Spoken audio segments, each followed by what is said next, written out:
Have you ever trusted someone for absolutely no reason? Not after months of getting to know them, not after watching them prove themselves. I mean almost immediately. A new coworker, a neighbor, a salesperson, a stranger asking for directions. And somehow, before you've learned anything important, you get a feeling. Most people think trust works like a switch, on or off, trust or distrust. But it behaves more like a thermostat. Tiny signals constantly nudge it up or down. A smile. Familiarity, confidence, shared identity, none of them prove anything. They just change the temperature. Maybe they seem trustworthy. Maybe they feel safe. Maybe something about them just clicks. Now here's the strange part. At that moment, you know almost nothing about them. You don't know whether they're honest. You don't know whether they're competent. You don't know whether they deserve your trust at all. Yet your brain has already started making decisions. In fact, first impressions form so quickly that by the time you're consciously evaluating someone, part of your brain may have already made up its mind. Which raises a fascinating question. If strangers are complete unknowns, why do some instantly feel trustworthy while others make us uneasy? And why are those instincts sometimes surprisingly accurate and other times completely wrong? Because once you understand the shortcuts your brain uses to judge people, you'll start seeing them everywhere, and you'll realize that some of the people you trust most earned that trust in ways that have absolutely nothing to do with who they really are.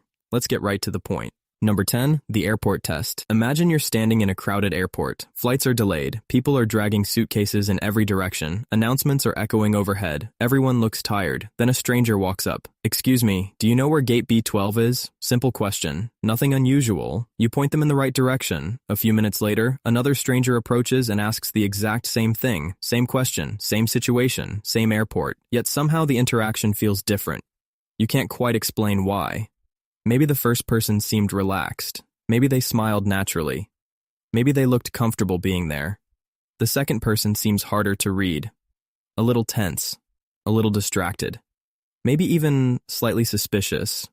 And before you consciously realize it, your brain has already reacted differently to both people.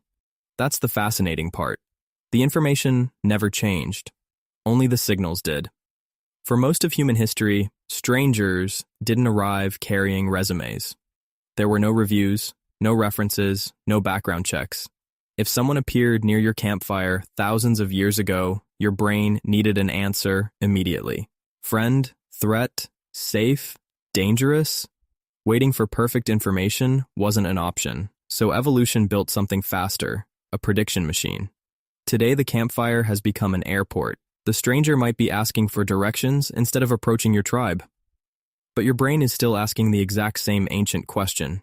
Can I trust this person? And the answer often arrives before the evidence does. Which means every time you meet someone new, a hidden process is already running in the background. And that process is much older than civilization itself. Number 9, the Caveman Receptionist. Picture a new employee walking into the office for the first time. They're carrying a coffee mug, a backpack. Maybe they're trying to figure out which door leads to the break room. Nothing remarkable is happening, but inside your head, something remarkable absolutely is. An ancient part of your brain has already clocked in for work. Safe, unsafe, helpful, avoid.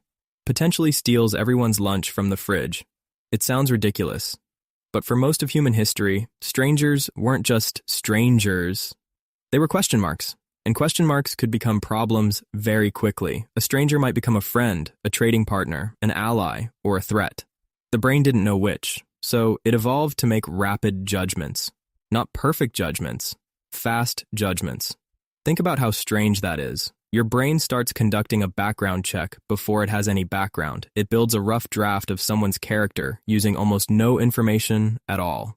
Today the cave is gone. The spears are gone. The campfire became a conference room. But the software never got the update. The environment changed. The operating system didn't.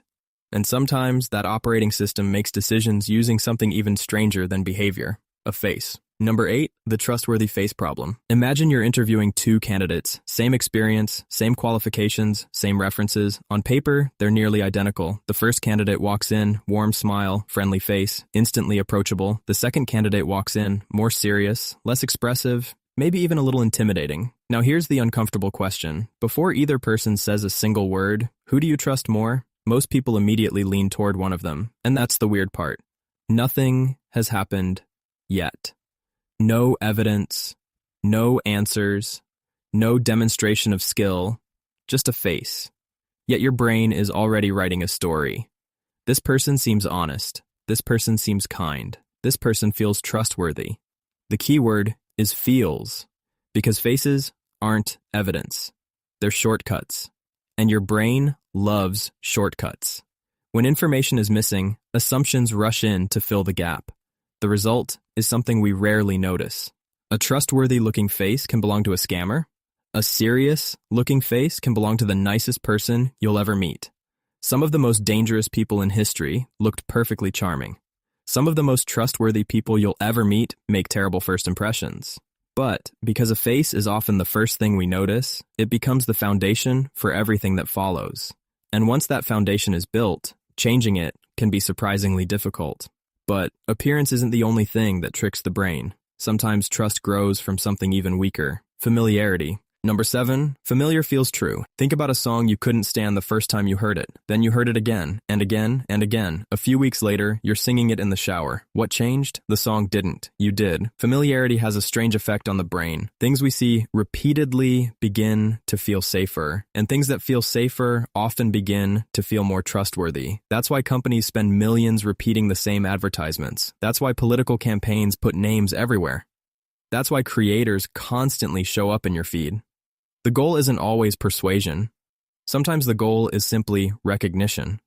Because once something stops feeling unfamiliar, it starts feeling less threatening.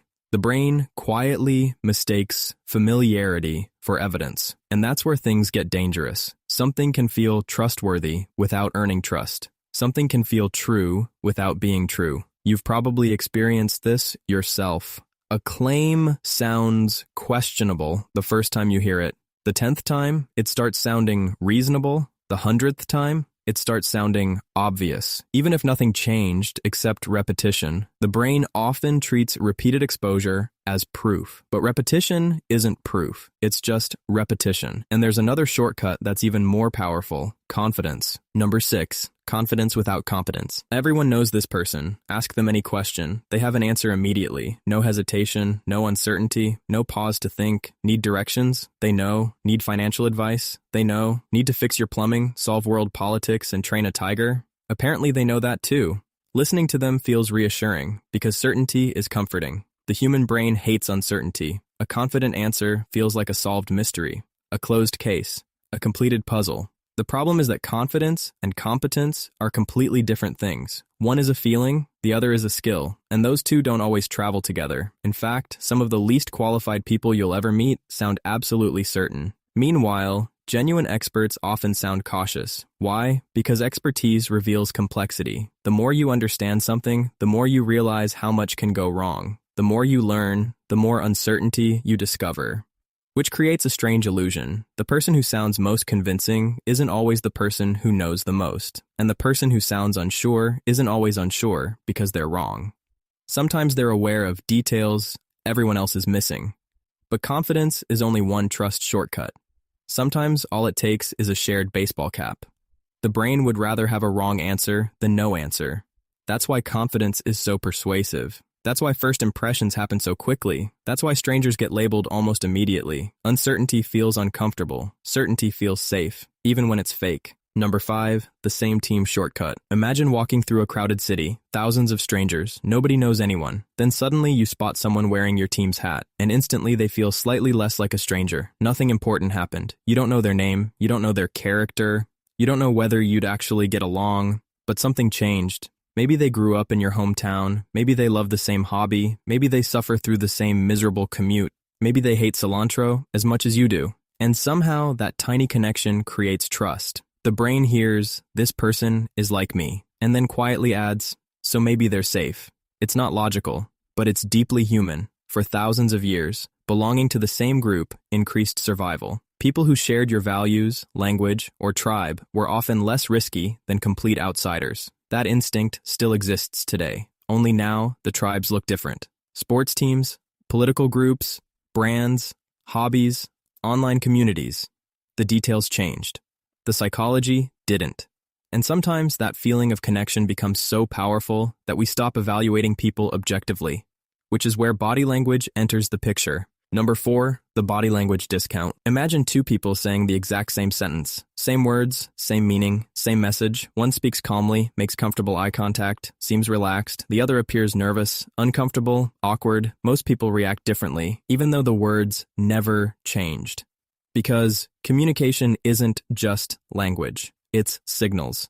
The brain constantly monitors posture, movement, tone of voice, facial expressions, energy, and it does most of this without your awareness. The problem is that body language isn't a lie detector. A nervous, honest person can look guilty. A confident, dishonest person can look completely trustworthy. Yet people confuse those things all the time because the brain loves certainty, and body language feels like certainty. The reality is far messier. Body language is a clue, not a verdict, a piece of evidence, not the entire case. And sometimes one positive clue becomes so powerful that it starts influencing everything else we believe. Number 3, the halo spill. Imagine someone walks onto a stage. Within minutes, the audience loves them. They're funny, charismatic, confident, engaging. The room is completely on their side. Now watch what happens next. People don't just think they're a great speaker. They start assuming other things. They're probably intelligent, probably competent, probably trustworthy, maybe even wise. One positive quality begins spreading into categories that were never tested. It's like seeing one clean room in a house and assuming the entire building is spotless. Psychologists call this the halo effect. One bright spot lights up the whole picture, and it happens constantly in hiring, dating, business, politics, everyday life. Someone is attractive, successful, funny, confident, and before long, people start giving them credit for qualities they never demonstrated. The brain sees one shining trait and starts filling in the blanks, which would be harmless if everyone were honest, but they aren't. And some people understand these shortcuts extremely well. Number 2, the scammer's secret. Here's the uncomfortable reality. Many scammers understand trust better than their victims do. They don't succeed because they're brilliant criminals. They succeed because they understand human psychology. A scammer rarely looks suspicious. That would defeat the entire purpose. Instead, they look trustworthy, professional, helpful, confident, familiar. They know something most people don't. People rarely make decisions using facts first. They make decisions using feelings. Facts usually show up afterward. Think about a fake support call. The scam doesn't begin with obvious lies. It begins with reassurance, authority, urgency, trust. The goal isn't to convince you immediately. The goal is to lower your guard. Once trust appears, skepticism disappears, and that's when mistakes happen, because by the time evidence arrives, the emotional decision may have already been made. That's why trust shortcuts are so powerful. They're fast, they're efficient, and sometimes they're dangerously wrong, which brings us to the biggest shortcut of all. The one connecting everything you've heard so far. Number 1, the verdict stamp. Think about the last stranger you met, a coworker, a neighbor, a friend of a friend, someone standing beside you in line. How long did it take before you started forming an opinion? 10 seconds? 5 seconds? Maybe less? Because that's usually how it happens. Nothing important has occurred yet. No life story, no track record, no meaningful evidence, and yet your brain already has a file open. Trustworthy, untrustworthy, friendly, awkward, competent, unreliable. The story starts writing itself. And that's not necessarily the problem. The problem is forgetting what that story actually is. A prediction, not a conclusion. A hypothesis, not a verdict. Sometimes first impressions are useful. Sometimes they're remarkably accurate. And sometimes they're completely wrong. Because your brain isn't trying to be fair, it's trying to be efficient. A first impression is like watching a movie trailer. Sometimes the trailer accurately represents the movie. Sometimes it completely misleads you. The mistake is assuming you've already seen the entire film. If you investigated every stranger like a detective, you'd never get through the day. So the brain relies on shortcuts, confidence, familiarity, appearance, shared identity, body language, charisma. All of them help generate quick answers, but none of them guarantee the truth. And that's the lesson hiding underneath this entire list. You don't need to stop trusting people. You just need to remember what a first impression actually is. The opening scene, not the final chapter. Because your brain starts writing the story before all the evidence arrives. And once you understand that, you're far less likely to mistake confidence for competence, familiarity for truth, appearance for character, or charisma for honesty. Sometimes your instincts are right. Sometimes they're just ancient shortcuts, doing their best in a world they were never designed for, and knowing the difference might be one of the most valuable social skills you can develop. In one famous experiment, researchers showed participants photos of political candidates for just a fraction of a second. Amazingly, people could often predict election winners better than chance based solely on those snap impressions. Not because they knew the candidates, because first impressions influence far more decisions than we realize. Here's the twist. First impressions aren't always wrong. Researchers have found that people can sometimes make surprisingly accurate judgments from very brief interactions. Not because they're psychic, because humans are constantly noticing tiny details they aren't consciously aware of. The problem isn't that first impressions exist. The problem is becoming too confident in them. The next time you meet someone new, pay attention to how quickly your brain starts writing their story. Then, ask yourself a simple question. What evidence do I actually have, and what am I merely assuming? If you liked this video, make sure you subscribe so you don't miss the next one.